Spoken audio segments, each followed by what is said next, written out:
Hello, beautiful people. This is Lauren, and I am here with another VSG update.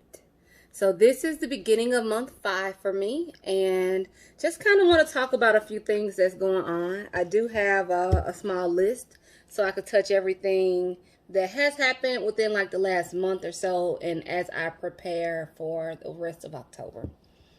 My most recent weight, I think I took it early last week, or it might have been on October 1st, was 180 pounds. Go me! My start weight at the very beginning of the approval process was 236 pounds. In April of 2020, I had gotten up to 245 pounds. My surgery was May 27th, 2020. On surgery day, I think I was 224 pounds. And like I said, now I'm 180. My goal is to get to the 170s in October, and then in November, which will be my 6-month post-op, I want to be down to the 160s, around 165-ish or so. I was told by someone, a friend of mine, that people tend to lose 20 pounds more than their goal. Don't know how I feel about that, but I'm just going to wait and see what happens. So, I do feel really good that like I'm making amazing progress and I'm feeling amazing. This week starts week 6 of the C2 5K run that I'm doing with my friends. Week 5 was crazy. We went from a 5-minute run to an 8-minute run to a 20-minute run all in 1 week. And I was ready to quit by the time we got to that 20-minute run. But I do want to see this thing through. It is a full-blown 8-week challenge. And so tomorrow I will be running week 6, day 1. It's 3 runs per week. I will say in September, I wasn't really walking on any of my off days. So October, I do want to get back to walking. So in addition to the runs for the C2 5K challenge, I want to actually walk some more miles as well, because it was a stress reliever. It's very beautiful outside. It's fall. It's nice weather. It is a bit chilly though, so I'm not sure about my morning runs because the temperature is like high 40s, low 50s. And yeah, but in the evenings it's like 70 something. So I'm going to try to do evening runs and evening walks, but my difficulty is I do have certain activities lined up this month to occur in the evening, so I might have to weather that super cool weather and just kind of bundle up. Hair loss, oh my god. So for the last 6 weeks I had soft locks. I love them, and yesterday I just got some knotless braids. I'm trying to do hairstyles that don't have a lot of tension. But I washed my hair from taking out my soft locks so that I could get this style. And so much hair came out. More than the normal amount that would come out for a typical protective style. After the knotless braids, I was planning to get microlinks. And I do not see that in my future because microlinks have your hair out and then it's adding additional hair to it. And I'm just too afraid to do that. So not exactly sure what I'm going to do next, but I want to stick around the whole no tension type hairstyles. It might be time to get some wigs, but I thought I was emotionally prepared for the hair loss. I think I was only just mentally prepared and understanding that it would happen. But how it happens, like I don't have any bald spots and patches, but it just was a lot of hair that came out.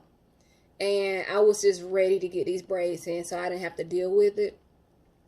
If I experience the same thing when I take these out, I'm very much considering a haircut. Like a nice short cropped hairstyle and let it grow back on its own. Because I do not want to go through the mental turmoil of a lot of hair loss and just seeing it. I know short hairstyles can be more maintenance than long hairstyles, but I'll figure it out. My only concern with going short is the short hairstyles that I like need a perm. And if I'm dealing with hair loss, is it wise to put chemicals in my hair to get the style that I want? I'm not exactly sure if I feel confident that a silk press in the haircut can still do what I want it to do. So I am looking at some really cute cropped hairstyles, and I'm loving this. This is fresh, but it's not any tension, and it just was a great experience. Try on hauls. So I was supposed to have posted at least 1 to 2 try on hauls by now. I got really defeated as my Boohoo clothes arrived and I couldn't fit them. I do feel like Boohoo clothes are the same as if I went shopping at Rue 21 or what's that other store? I keep saying Rue 21 and Rainbow.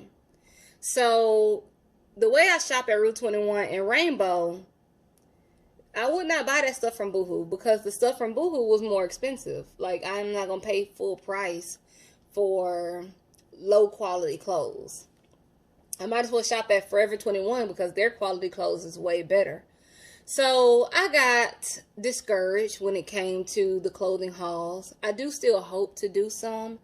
It just may not be as soon as I thought it would. Like, I recently went shopping at a few thrift stores and got a couple of good deals. Old Navy. I now have some size 10 pants.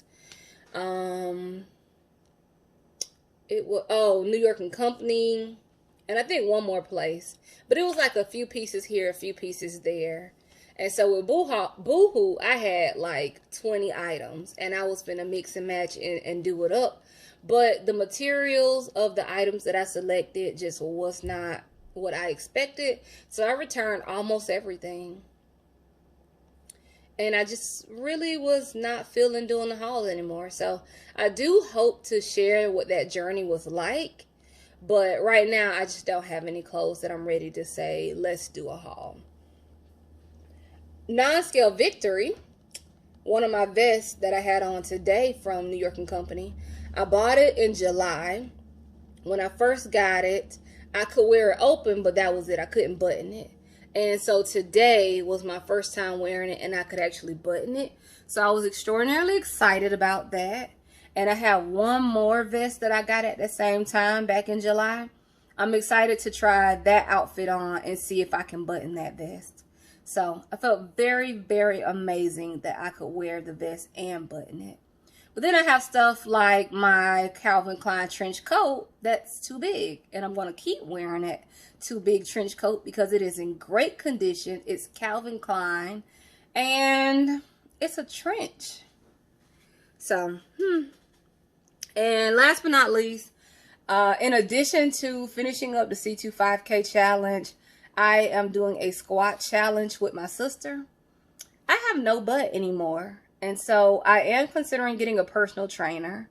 But before I get a trainer, I do want to try to put in as much work as I can. So I'm doing a squat challenge. I have considered if I want to start that whole 300 to 400 donkey kicks a day to kind of add something back there. I don't think I'm going to add that in October. That might be a November challenge.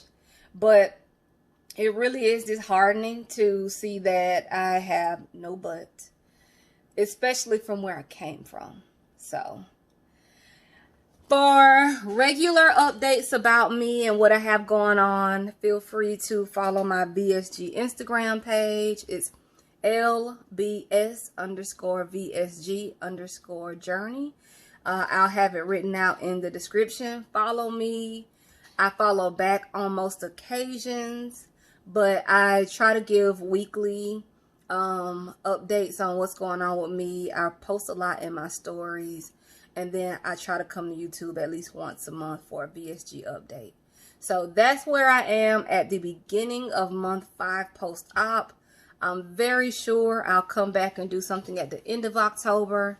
I try to make sure I do monthly updates because I know the first 12 months have just so much that goes on with our body and with our personal experiences. So this is my opportunity to kind of just share what my journey is like. Thank you.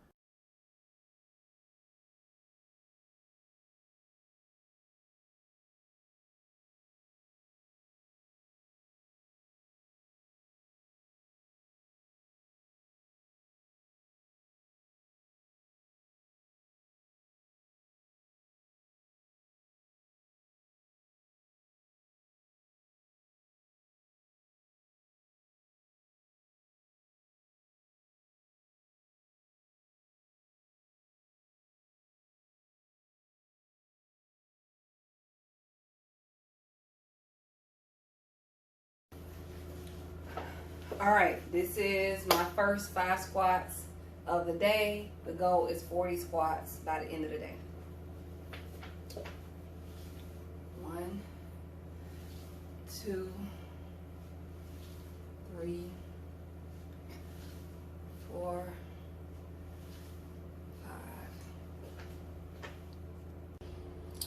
5. All right, it's the 12 o'clock hour. Hitting a good 5 more. 1, 2, 3, 4, 5. All right. Round 3. If we left at 115. 5 squats. 1, 2, 3, 4, 5. All right, it's the 2 o'clock hour. 5 squats. Whew. This at least helps me get up out my seat.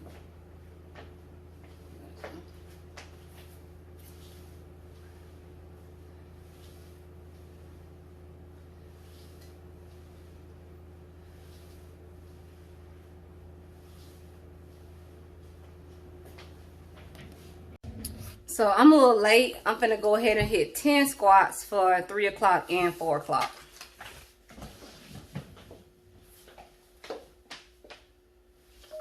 1, 2, 3, 4, 5, 6, 7, 8, 9, 10. All right, time to hit these last 10 squats for the day. 1, 2, 3, 4, 5, 6, 7, 8, 9, 10.